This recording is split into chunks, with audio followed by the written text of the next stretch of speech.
Ben Leo from GB News in London.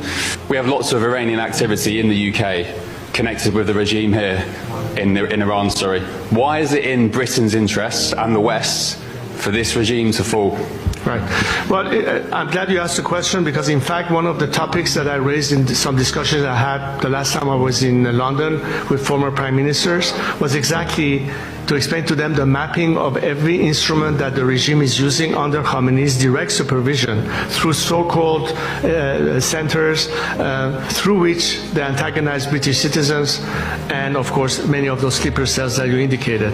It doesn't stop in England, by the way. They're in America as well. So we're trying to explain to various governments the whole methodology that the regime is using with assets they have on the ground in respective countries, not to mention money laundering that goes on in many countries, including in Great Britain.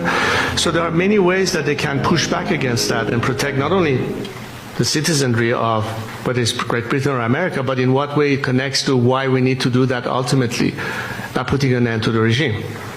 And one thing that is now becoming even more clear, and the fact that the regime could be threatening the world as a last gasp, we should not allow this regime to catch a second wind and be able to do further damage, which is why the strike is not just needed to help the Iranian people overcome this unfair disadvantage, but it's also one way to completely dismantle the regime's aspect of threatening and cut off the chain of income that it uses to fund all of these operations, including the sleeper cells, which is why I'm also calling for any means to cut off the lifeline to the regime, which is its revenue from whether it's oil exports or whatever other means of income that they have. We need to dry the well that funds terrorism once and for all against the Iranian people and the world.